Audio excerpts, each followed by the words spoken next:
1078 officer in need. What's up, guys? It's Matt from the 1078 Project. Hey, if new to the organization, a little bit about us. The 1078 Project is a non-profit organization that's been founded and developed by law enforcement officers who have been involved in critical incidents and officer-involved shootings. Our goal at the 1078 Project is to provide mental, spiritual, and practical support to law enforcement officers as they navigate the difficult times surrounding an officer-involved shooting. With that being said, let's dive into today's episode, and I'll see you on the other side, boys. What's up, guys? Welcome back to the 1078 Project podcast. Today's guest is a current police sergeant. Prior to being a sergeant, he was in the Criminal Investigations Division, where he investigated crimes against persons, specifically crimes against children. Prior to working in St. Charles County, he started his career in North County. So he was a North County cop for a period of time before moving out to St. Charles County. I do want to warn you guys, there are some difficult components to this episode. We do talk about some crimes against children. I just want to warn you before we dive into the episode. With that being said, today's guest is Scott Pierce.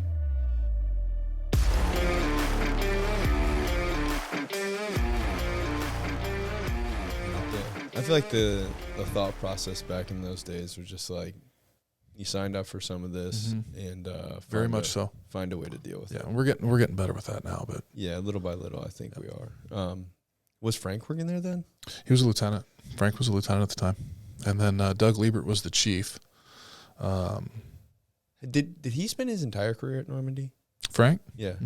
So from day one until he came here. Wow. I mean, he got out of it for a little bit, but when you started, was he lieutenant? Yeah. Yep. When I started there, Normandy had two lieutenants. And then when the other lieutenant retired, they just kind of lost that position to attrition. Okay. So, so how long did it take you to get into the Bureau? I put in for it twice. The first time Wolf got it, and then I put in for it again in 2013. And I was fortunate enough to get it. So I remember Nesky called me to tell me as I was driving to Chicago with a friend of mine to go bowl tournament. Really? Yeah. That sounds about right, yeah, because I had just started, and I think you went to the Bureau. August 13 was when I went in. Yeah, I think I had just switched over from the road, or from the jail to the road. That sounds about right. Somewhere around there. Was it everything you thought it'd be? It was. It took me a little bit to find my way. But man, our Bureau at the time was, it was stacked. Everybody had their niche, and my whole thing was like, I come into this, where do I fit into this? And I remember talking to Wolf, because Wolf had got promoted to sergeant. That's what opened the spot. And Matt was working midnights, and I was working 11 to 9. And, I said, hey, after roll call, come back and chat with me. And that's what I asked him. I was like, man, how do I fit into this, Matt? I mean, this is like, I know who these people are because I've seen them at the department. Mm-hmm. But Rusty McDermott was the only one I've said more than like 10 words to, right? Yeah. Or worked a shift with. The other one, the detectives, I had seen them when they got called out or, stuff like that. And Matt just kind of laughed. He's like, bro, you'll fit in just fine. Don't worry about it. Yeah. What did you find your what was your little spot in the Bureau, your niche? So when I started, it was, you always start as the fraud guy. Yeah, that's the whole reason why I don't want to go to the Bureau. They kind of start, well, I don't know that they do it the same way anymore. But they, they would kind of throw you some property stuff here and there. And then, if something happened when you were on call, regardless of what it was yours. Then I went into property after that for a little bit of time. And then when Buck and Jody got promoted, that opened up the crimes against persons slot. And, they came to me and asked me if I would want to do it. They said, you'll be working with Matt Myers, and he'll kind of teach you the ropes and stuff like that. So, I did that, and that kind of got me back into like, okay, I'm nothing against property crimes or fraud. I mean, it's, I had some good cases in fraud. I made some really good cases that we took federal. Property crimes, man, you're just dealing with the same stuff over and over and the same thing, and it gets redundant. Mm-hmm. And it's a lot of times it's the same bad guy, right? So the person stuff, I found out quickly that most of the crimes against persons in O'Fallon deals with crimes against kids. And if you would have told me, if I'd had some prophecy or whatever you want to say before I went into law enforcement, that one day crimes against kids is going to become your thing. That's where your passion's going to fall. Mm-hmm. I'd have lost a lot of money on that bet. And I liked doing them because if you can't fight for a kid, who can you fight for, right? Yeah. I mean, those are probably some of the most innocent victims that we'll ever encounter. And I was dealing with real bad guys, in my opinion. I had a chance to put real bad people away and really make a difference again in someone's life. Yeah. So, do you remember your first case that involved a kid? not the first one. The way that we did it at the time, we would get a lot of referrals from Children's Division. Mm-hmm. And to be honest with you, Matt, there's been so many that there's only a few that really stick out. There's certain things from some that I remember. I think the first time I really ever worked with you was a kid death. Yeah, unfortunately, I got a lot of those. I know when I took over, at one time I was the one with the dad drowned him and then smothered him. Yeah, that was Devin. Devin Coleman was a suspect, and then Dexter. I had to sit with that guy forever and watch him fake cry for like 4 hours. Yeah, it took everything not to just smash him. Yeah, I get it. So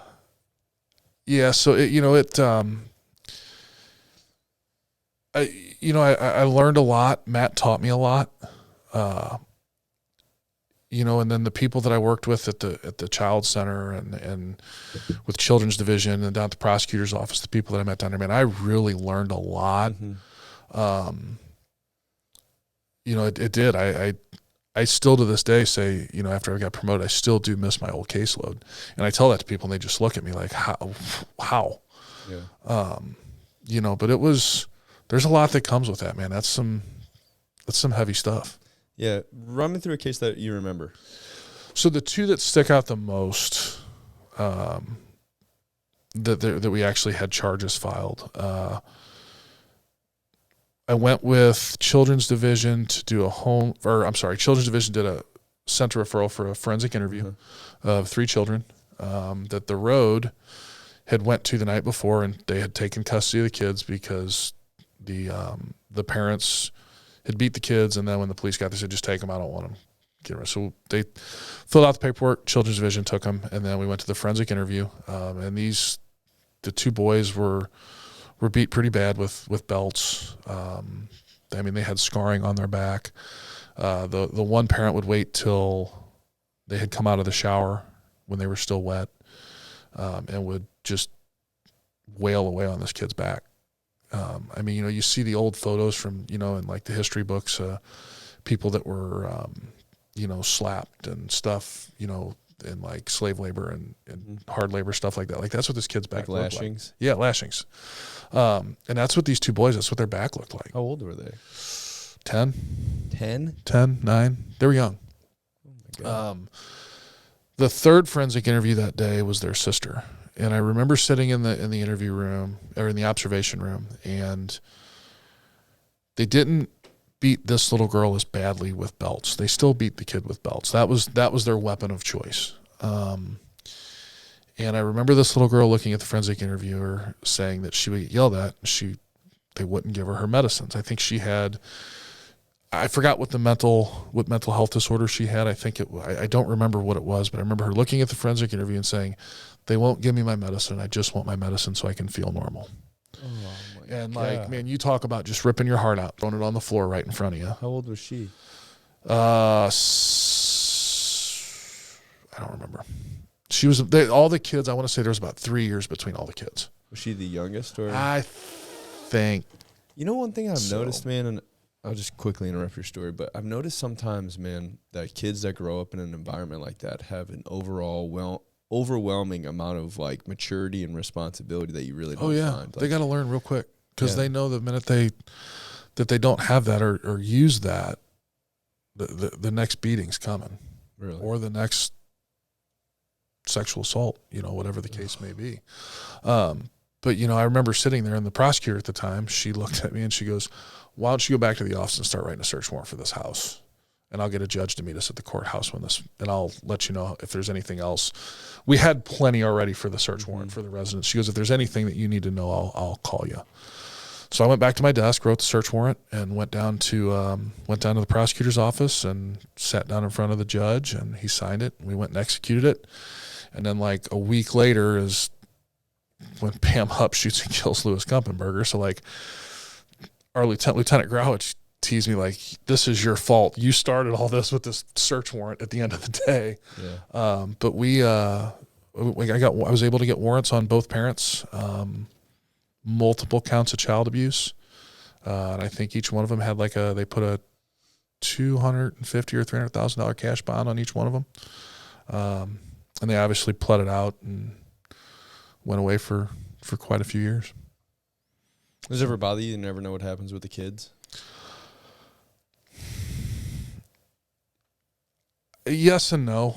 I always hope that the people that are in charge of that put them kids with someone they need to be with. Yeah.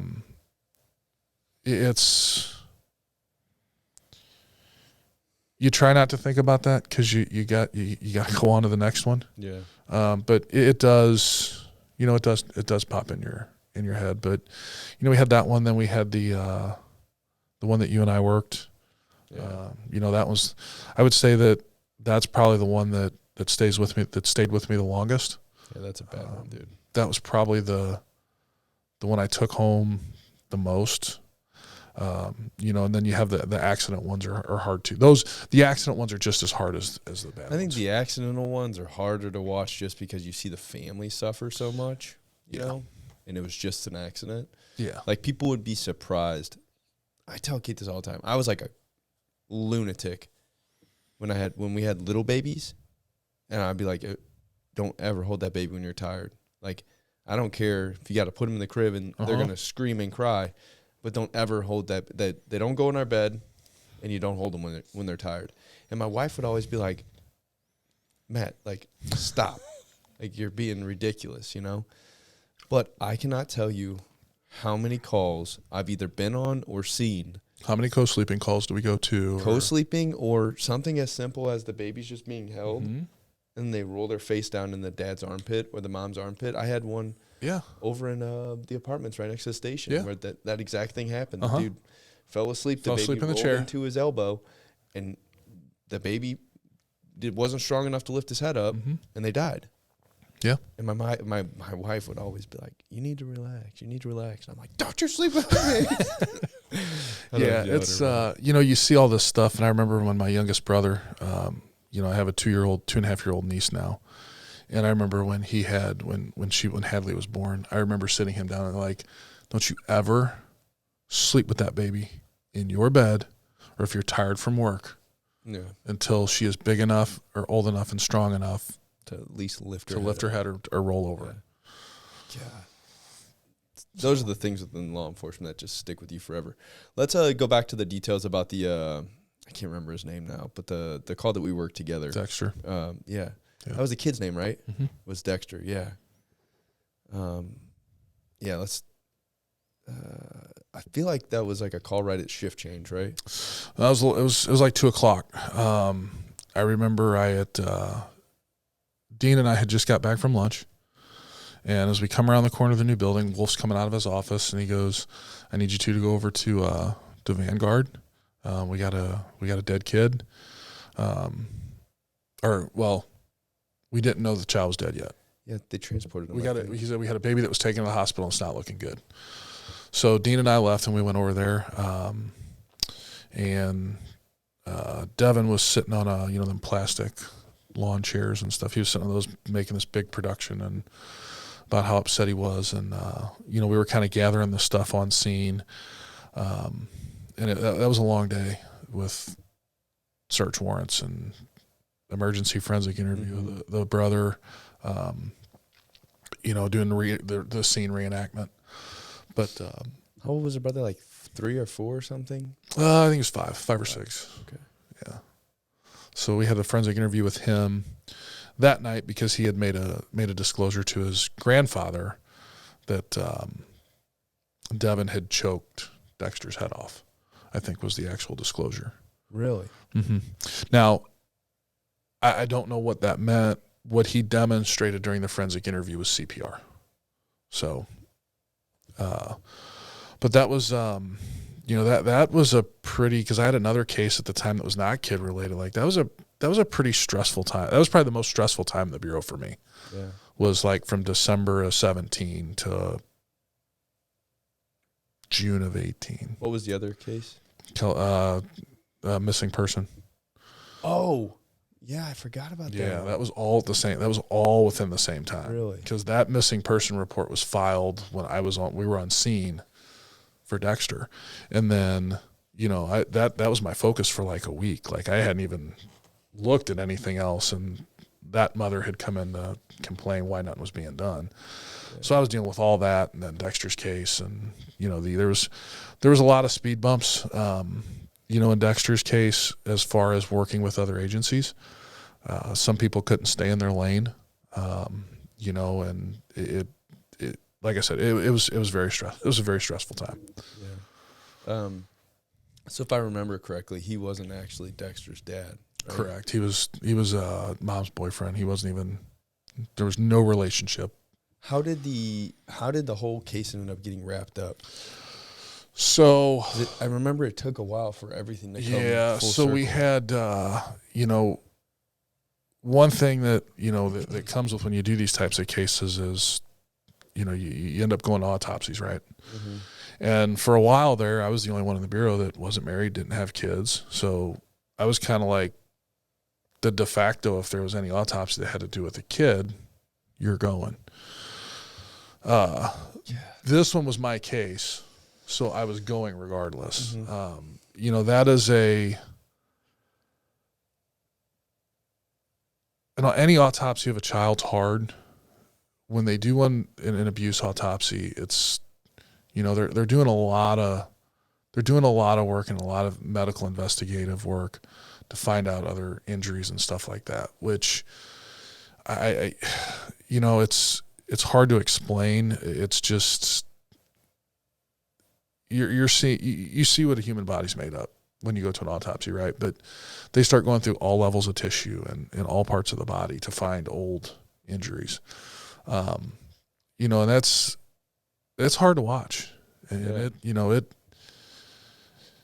it messes with you, man. I remember after that was done, I left the morgue, which is in Berkeley, mm-hmm. and my route took me 70 east. I got off St. Louis Avenue, ran by Crown Candy, and got myself a malt. And then I took the long way to 64, and I took 64 all the way to Winghaven, back to the station. Now, you're talking a normal 40-minute commute. I turned it into about 2 hours. Yeah. So we had the autopsy, and then I tried to interview Devin, and it didn't go very well. I remember he asked me, he looked at me and he said, "Are you saying that I did something to that boy?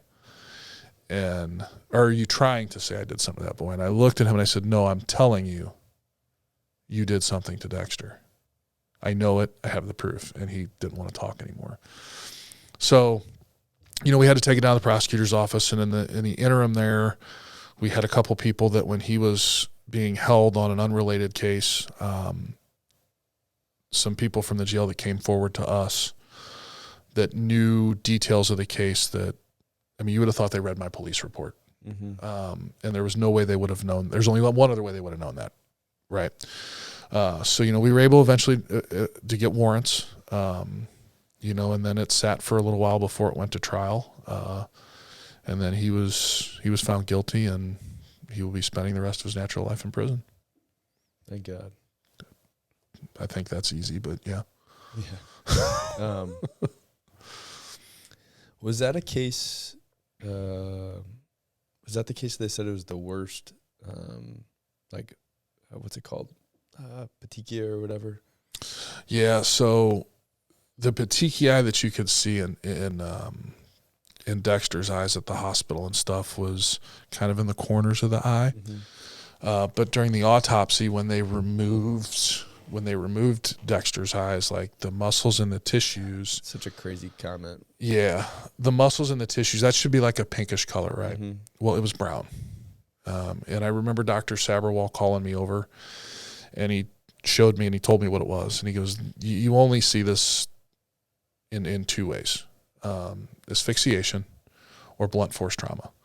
And if it was some type of blunt force trauma, there would be no question what happened to this baby. So that was what kind of turned us, that gave us our confirmation that, the original bullshit story of, well, I swaddled him, put him in the pack and play, and he rolled over. This was an accident. He was young, right? 4.5 months old. Yeah. That's, I remember, like, not to the point where he would be moving to that extent. Well, not to be moving to that extent, but he still would have been strong enough to lift his own to head. turn his head. Yeah. Yeah. Did you ever find out an actual, like, what actually happened, like a circumstance? No, I have suspect. I have my theory on what happened. During the autopsy, there was several injuries and old bruises that they found, and then a couple that we could see the day of. What I think happened is, and from what we were told by the jailhouse snitches, I think he was going to drown the baby, and then realize that he would for sure get caught doing that. What I think happened is, I think he put Dexter in the pack and play, and he basically pushed his face into the mattress and stuff and suffocated him, and then went outside and smoked a cigarette went and sat on the couch and acted like he thought the baby was asleep. And then when mom was sleeping, mom was asleep and came out to go outside, smoked a cigarette, came back in to take a shower, and that's when he allegedly found the baby not breathing. Because I remember she was saying, like, you killed my baby, you killed my baby. Oh, yeah, it's on the 911 call. Yeah. Clear as day. Yeah. Man. Yeah, it's one of those calls that sticks with you for the rest of your career. Yeah. And it was, I remember driving home the day of the autopsy, and my mom called me. Dad, she knew about the case. She asked me, how my day was like, and it's, I didn't want to talk to anybody. I just sat and watched a 4.5-month-old get filleted like a fish. I don't want to, I don't want to people right now. I want to be left alone. Yeah. It was a very quiet ride home. And I think that's one of the only times in my career that I went home, I pulled in the garage, I got out, I walked inside, and I opened the refrigerator, and I sat there and drank probably a 6-pack of beer. And then I got up and went to bed. It's probably the only time in my career I've done that. And then all the other stuff, that the other hurdles and additional stuff that came with that case, along with the other one, you just kind of try, you just put your head down and drive forward. Yeah. So you just bury it. Yeah. You have to learn, in some ways you have to learn to flip the switch when you leave work, and try to leave as much as you can at work. Mm-hmm. I think it's nearly impossible to do it in cases like that. Yeah. There's a couple cases in my mind that you just can't leave at work. Officer-involved shootings. It's very difficult to be able to just leave it at work and not realize that something really bad could have happened to you. And kid cases. Yeah, I felt like, in the 5.5 years or whatever I did them, other than that one, and even with that case, I felt like I did a fairly decent job at flipping the switch. It wasn't till much later. I remember the day. I remember being at the courthouse the last day of the trial. Mm-hmm. And unfortunately, I had to leave to come back to work. I didn't get to stay for the verdict to be delivered. But I remember when my victim advocate called me to tell me what the verdict was. I remember I had to pull off of Salt River Road, behind the, there's that plaza down there, the old Raphael and Luigi's restaurant was at. I had to pull off there, and I had to pull behind that building, and it took me about 10 or 15 minutes to kind of compose myself, to get back out to be in the public eye. I mean, I had fucking snot running down my face and tears and all that, that just that sense of relief had hit, that like, okay, we got this baby justice. Yeah. but it was, you try to, like I said, leave all that at home and deal with it when you can. And I thought I was doing a good job of it. I didn't realize till after I got promoted and was out of that world, so to speak, about a year later, that something ain't right. Yeah. What did you start to notice? I was irritable as hell. I noticed that certain things that I like to do, I had no interest. I didn't want to go bowl with my friends on league night. I wanted to be with them. I wanted to bowl. I just didn't want to be around anybody. I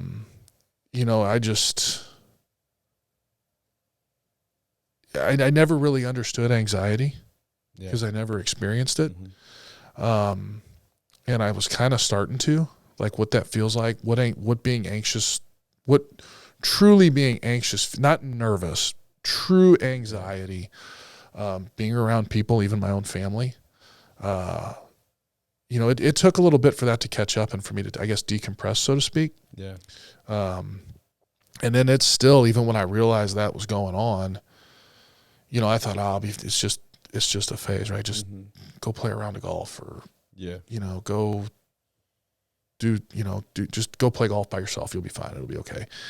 And man, that works for the 4 hours you're playing golf. Yeah. And then, it's still there. It's still, because, I remember being really anxious and really nervous about going to my family's for Christmas one year. Because what is it when you see family you haven't seen for a while? What's the first question they ask you? How's work? How you doing? Yeah. And it's like, how do you look at somebody and say, I don't know, I'm fucked up right now and I don't know what's wrong with me. Yeah. I never told anybody that I was dealing with it. I did my very best to hide it from you guys when I came to work. I don't know. You did a good job. I didn't know. Well, I guess I did do a good job. I didn't know, I tried to just focus on the task at hand. I think if I would have known you like I know you now, then I probably would have picked up on it maybe. I had two friends that knew something was up, but I never said anything, so they didn't say anything. But they, unbeknownst to me, they had been keeping a very close eye on how things were. And then it was, sitting at home one night, and man, it just kind of hit. I remember sitting on my couch and I just kind of like lost it. So I think we were on nights then. So it was like, it was one of those, I pretty much keep a nighttime. Like, we're on nights, like, sleep a lot during the day. Mm-hmm. When I kind of composed myself, I went and sat down at the computer and, I started looking for a counselor. So it was like, this ain't right. What do you mean lost it? Dude, I just, like, got upset or like? Yeah. I think I went through almost every range of negative emotion you can experience in about a 2-hour window. Mm-hmm. And it was what kicked it off was just something stupid. And I think it was something as simple as, like, the Calgary Flames blew a 2-goal lead that night when I was watching, and it just like set me into this tangent, man. It's weird how now you know how all of Calgary has felt for the last 40 years. Yeah. But it was just weird that it something so minuscule and so unimportant in the grand scheme of things. That's what it took to trigger it, and for me to realize that you can't handle this by yourself. Mm-hmm. So the Missouri CIT website has resources for first responders, and I found there was a counselor on there that the First Responder Provider Network is the name of it. Mm-hmm. Yeah, and there was one on there that there's a few of them that there's a lot of them. Yeah, there's like a lot. 50. Yeah, there's a lot. What I found interesting was that there really was only like a handful of them that had been to any type of specialized training for dealing with first responders. So, that helped me as it narrowed down like the 50 of them to like 5. Yeah. you know? And then it was just a matter of which one of these would be the most convenient as far as logistically when I have to work and stuff like that. So I reached out to the one, and we had we set the first appointment, and I'd never been to anything like that. And it just, like 5-10 minutes in, I'm sitting there talking to this complete stranger, and she's handing me a box of Kleenex because I'm just like spilling everything on what's going on with me. And, I don't know, I kind of felt at a point like I didn't even know who I was, because I knew what I mean, you know me long enough now, I'm all about being around my friends. Mm-hmm. I'm a people person, and that wasn't the case. Yeah. To do that, I was really having to put a facade on and really get myself going to go out to do stuff with people. I think a lot of cops get themselves there. They get to that point where they have to do that. And I think we think that it's normal. Like, I think a lot of cops think that that's normal. Like, I think sometimes we use our job as an excuse to lose who we are as a person. Mm-hmm. It's funny because that's actually one of the things that she had said to me during one of the first sessions was, we just, instead of realizing that this job is going to change you to a certain extent, there's no doubt about it.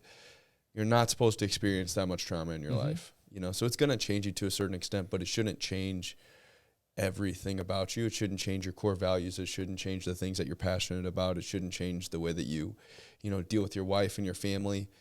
In law enforcement, we don't ever want to admit that we have a problem or that something's wrong, so we just blame it on the job over and over again. It's like, well, this is just what happens. And I just think turn into that crusty old man that you work with that's pissed off all the time, and that loses his mind if his coffee at Quick Trip isn't right. Right. And for a long time, I think I was just as guilty as everyone else. Like, I really do. I think I was just like, well, this is just who I am. Yeah. Like, my job this is what I do. I'm going to be short-tempered. Yeah. I'm going to be angry, and and it's because of all these things that I've experienced. Yeah. And it gets to be where you show glimpses. It kind of flips. At least for me, it did.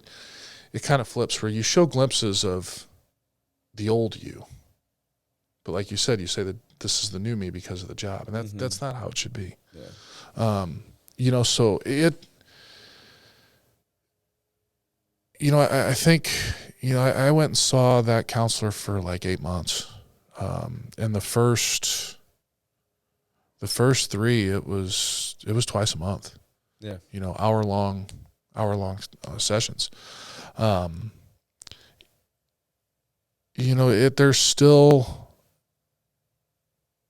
There's still things that I deal with. Thanks to her, I kind of understand why things. I guess I understand more why, as a person, I deal with things the way I deal with them, and how to handle and how to cope. Yeah. It really helped me figure out what my triggers were, or the things that would trigger those memories. But it's, I think it's as police officers, we're always in control, right? Yeah. And when you, and when that's what happened to me that night. I realized that night how not in control I am. And that is very sobering when you come to that realization. Like you said, the persona for us is we're these police officers that are always in control, and we just deal with stuff that I think we neglect our own, how we really are. Yeah. And it either takes someone to tell you that there's these problems, or you end up going down a road that leads to bad habits or bad addictions. We're caregivers, not caretakers. Totally. We can't. Or at least not caretakers for ourselves. That's what I mean. Is like, we give so much, but we never fill our own cup up. No. We don't do the things that we should be doing to put ourselves in the right place mentally. And it wasn't until after my shooting that I realized that and I'm very, you know me personally, you see me at work all the time. I'm very open about my shooting. I'm very open about the things that happened after my shooting. I'm open about like the anxiety and the stress and all the other stuff that came with the shooting. And I don't hide any of it. And I feel an obligation to talk about it now because what you're saying right now, some other detective or some other officer may really, really relate to it. Mm-hmm. And it may move him in the right direction. Yeah. And my goal with being open and honest about the way that I felt and the things that I went through and the way that it impacted my mental health and my family and everything else, I'm hoping that by being open and being honest, I can do my portion of ending that stigma that we're just supposed to suffer through it and that this is who you are, and this is who you become, and that's normal.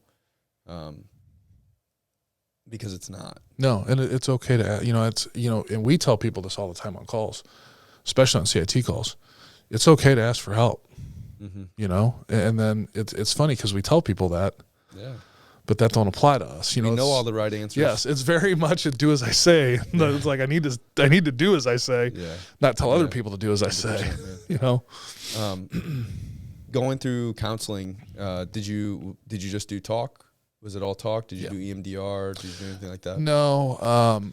I didn't really know a lot about it. I didn't find out really what EMDR was until I went to one of the trainings, the leadership school that I went through. And actually, I think, backing up a little bit, I think that day and a half really kind of got me to where that night when I kind of lost it all at home. Mm-hmm. I think that kind of hearing one of the people that came to speak talk about their experience and then some of the different stuff that the counselors that taught that block, I think that started it. I think that got the ball rolling. Yeah. And then it was just a matter of it all, like me processing it all and it catching up. But I didn't do any EMDR. They had talked about it during that school. It's pretty insane, dude. I don't did it for the first time. Yeah, I remember you telling me that. Mind. Yeah. Yeah, I remember when you called me coming back from that conference. It was funny because you called me and I was actually standing in the office. Oh, really? And the lieutenant looked at me and I guess he heard just enough. He was like, "You're talking to Frick. I'll talk to you later." I think when I ended it with my counselor, it was an open invitation to come back if she felt that I needed it. I've done pretty good dealing with things. I haven't gone back. So, and I see now looking back, like there's certain things that have happened in my life that are going on in my life right now that, maybe I should have did this sooner. Mm-hmm. But it is what it is. I'm not, I think things are in a good place for me right now, personally and mentally. I try to focus on the things I can control and not the things that I can't. But how our agency is and how certain things are, sometimes that doesn't happen. But I think that's where I find a lot of solace in my relationship with God is I just don't, I say this all the time to my wife, and I have to say it to myself in my own head sometimes, is like, control what you can control, and the rest. It is what it is, man. It is what it is, like the things I don't understand and the things that I can't control, God has an understanding and everything happens for a divine purpose, and I don't have to stress and worry about things that I can't control anyways. Right. When you were going through all of this, did it ever affect your relationship with God? Did you use God as an outlet to talk to, or did you turn away from God? Or I didn't turn away. I didn't turn away. I didn't turn away from my faith. I did stop going to church every Sunday morning. And is that to avoid people or to avoid God? I think it was to avoid people. My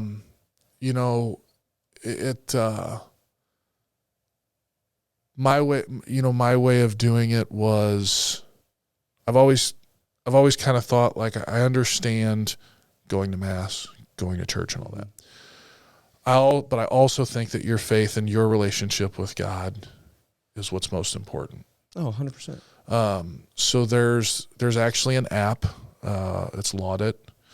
that has the daily readings and stuff like that. So what I found myself doing was, I would get home on a Sunday morning or whatever it was, and I would take 10, 15 minutes and see what the daily readings were, see what the gospel was, and read it and just kind of take a few minutes to just kind of process it and, have my little one-on-one chat with the big man. And, there were some times I do remember, like sitting there at the house, like, just give me something, give me a win somewhere, or give me that sign to push me.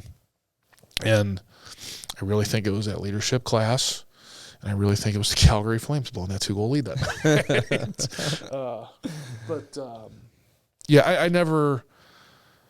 I always think that your religion and your faith, to me, that's something that's very private. Yeah.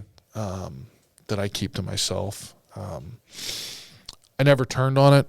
I maybe didn't put as much into it as I should. I should have maybe relied on it a little bit more. Yeah. But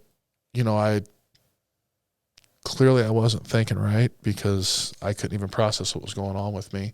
Yeah. Unfortunately, I haven't gotten to the point where I'm back to church every Sunday. I'll be honest, it's just a matter of me getting my lazy ass up off the couch and going, or, when we get off on Sunday morning, 7:00 mass at St. Paul, it's like 30 minutes you're in and out because it's not that crowded.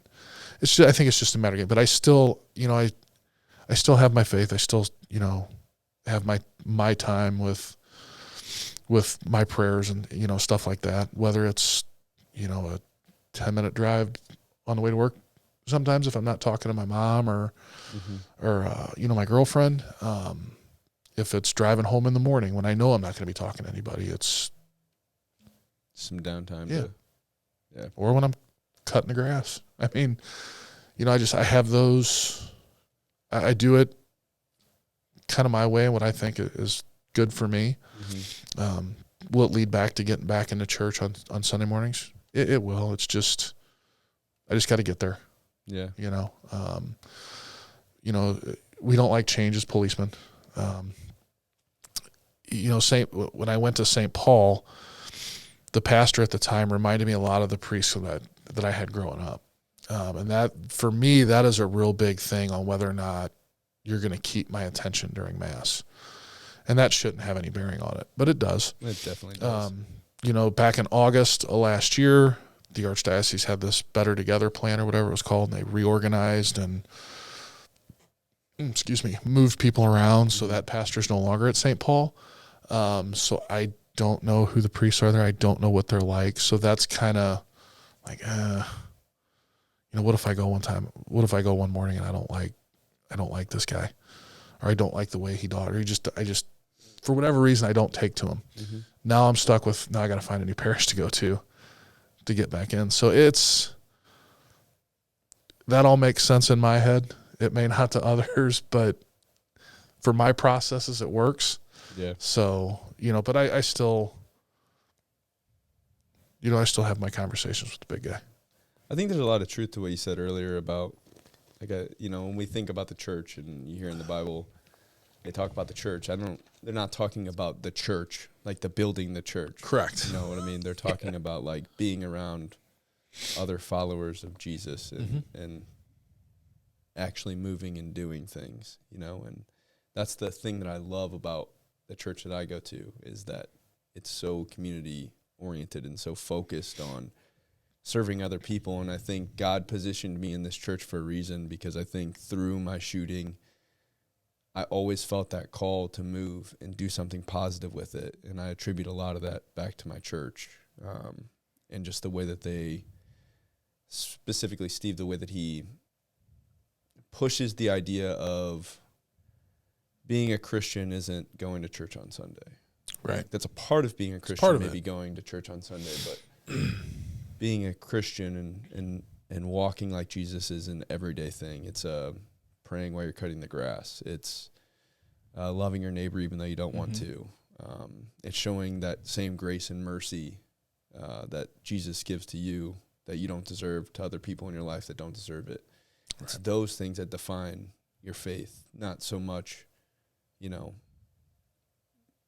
like you said, being at church on a Sunday. Like, it's important. It is. It's a way to fill your cup back up and Sure. to refocus and to address the things in your own life that are going on that God may be calling you to do. But really, being a Christian is the things that you're talking about, talking to God on that drive, checking in on a daily basis, you know, living that, walking. Being a Christian is just like a friendship. If me and you are friends, I don't go months without talking to you. Right. You know what I mean? I communicate with you on a regular basis. We do things together. It's the same concepts for, you know. No, I agree. For God. Do you remember, I just want to draw back to this real quick. Do you remember what you were thinking on your drive home from the autopsy? Oh, how am I going to sit in this room and not reach across the table and kill him?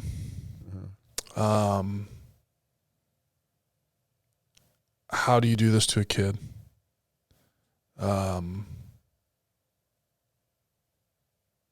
You know, there was a lot of anger.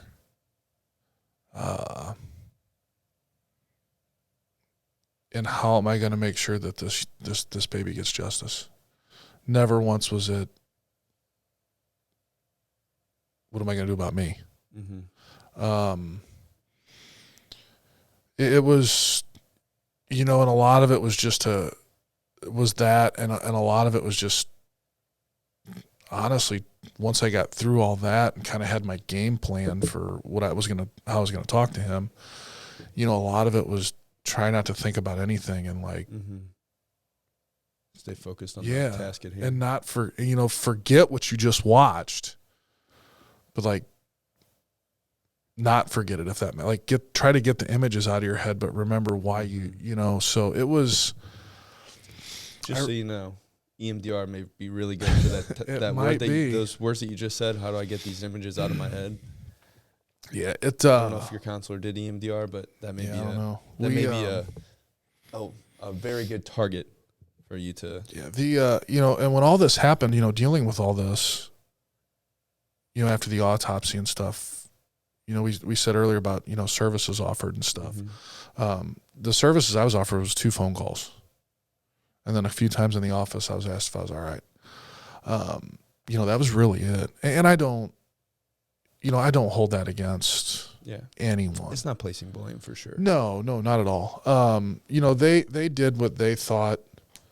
They did what they thought was right, and I do believe that they were genuinely concerned with how I was doing with it. And you know, if any blame needs to be placed, it needs to fall on my shoulders for not stepping up and saying, "Man, I'm not okay." I just sat and watched this 4.5-month-old. It's a hard place to be, though, dude.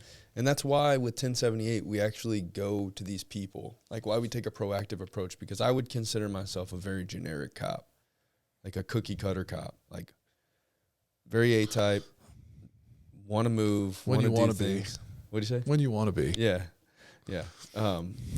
Want to move, want to do things like I would never ask for help. It's hard. You know, I don't think I would have ever until after all of this. But that's why we take a proactive approach with 1078, is because I know if somebody would have come to me after my shooting and said, "Hey, man, I think you need to go to counseling, or this is how counseling can help, and here's these counselors," I probably would have taken the opportunity. But I wouldn't have went out of my way to go find it on my own. And I think most cops are like that. And I think the same thing is true for you. I think if somebody would have came to you and said, "Hey, man, not judging, I just know this situation's difficult. I agree 100% with what you just said. Here's these counselors. I'm not going to know if you use them or not, but I just want to give you this because I care about you, and I want you to be the best scout that you can be." I think you would have taken that opportunity. I know I would have. You know, like you said, and we said it earlier, and I think pretty much everybody you've talked to on this podcast is, we're not good. You said it today. We're not good caretakers of ourselves. And sometimes I think, and a lot of times we feel we have to live up to that stigma of, we're the police, we're supposed to be the strongest because we have to take care of people that can't take care of themselves and protect everybody. And the cost of that is not taking care of ourselves. Yeah, 100%. And again, that's why we started this thing. And you know, I hope and I pray that at one point we'll be able to grow where we're financially stable enough that we can move outside of just officer-involved shootings. Because I think a lot of guys struggle with like your incident, where it may not be this one specific incident at this one time, but it's a combination of all of these incidents, and then this one is just the thing that just sets the trigger off. point. Yeah. It's like I don't have any more room to give. Like my bucket's completely full, and I'm gonna start overfilling. Right. And I hope that, you know, God willing, and as long as that's what God wants from our organization, that we can move into those other avenues, because, you know, officer-involved shootings are a traumatic event, right? But it's one of many, many, many traumatic events that happen to cops on a regular basis.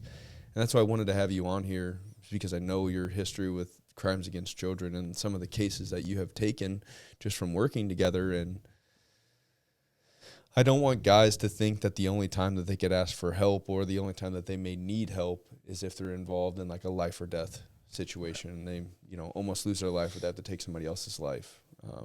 The statistics they speak for themselves, you know, as far as how many officers are committing suicide every year compared to how many of those guys are involved in officer-involved shootings. The compounded stress of just everything that we see all the time, and the stress of administrations, and the stress of just overall oversight over law enforcement right now can be equally difficult to deal with as, you know, you get into an officer-involved shooting, you know.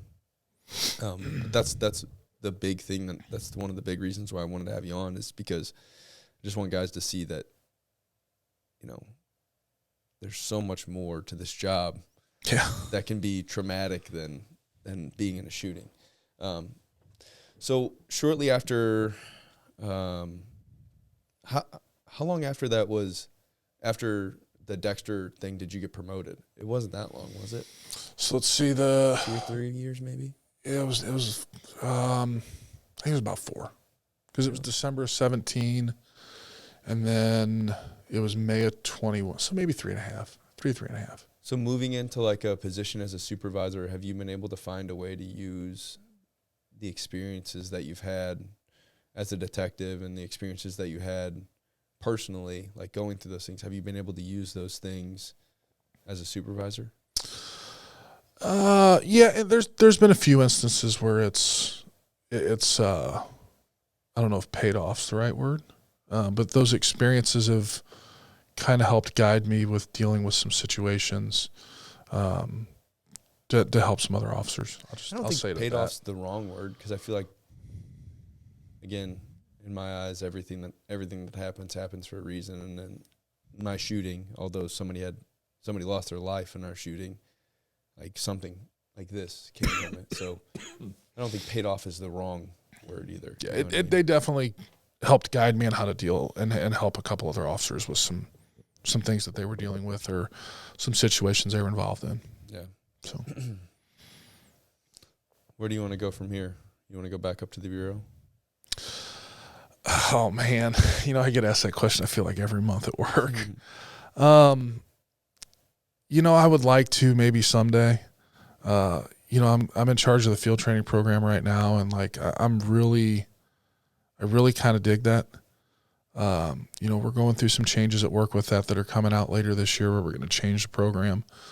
So that's really been.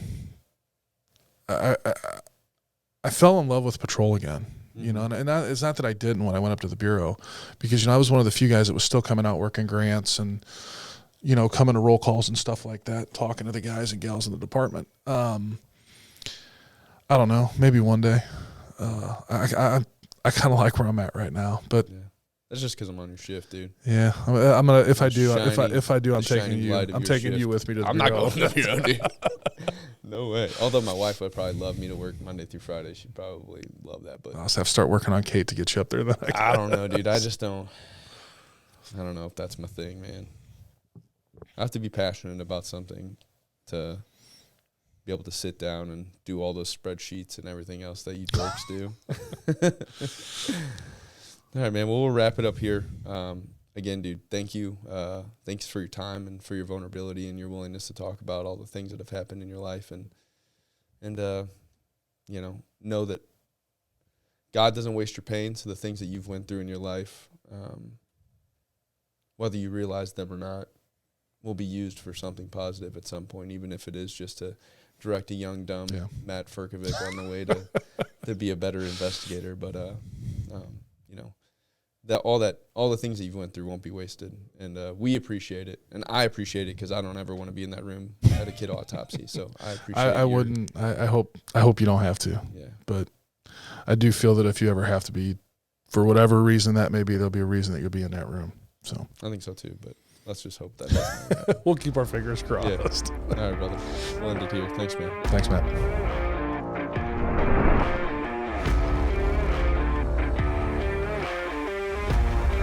Thanks for hanging in there until the end of the episode. I just want to thank Scott for coming on the podcast and his willingness to be vulnerable and share his story. Hey, if you guys are new to the podcast, please follow along on our Instagram, on our Facebook at The 1078 Project. Also, if you want more information about the 1078 Project, you can hit up our website, www.1078project.com. On the website, you can support us through our merch. Also, you can donate to the podcast that way. I appreciate everybody that's been hanging in there with us and has been supporting us. We have big things coming, including trips to Florida and hunting trips. None of that would be possible without you guys, so I just want to say thanks to the audience, and I'll see you guys next week.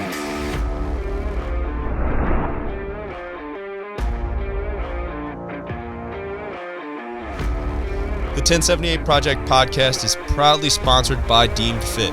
Deemed Fit is an activewear and a leisure company created for first responders. Be a part of their movement to instill confidence, motivation, and a willingness to keep pushing forward. Deemed Fit is a first responder-owned company looking to help first responders and their friends stay as physically and mentally fit as possible. Stay Deemed Fit.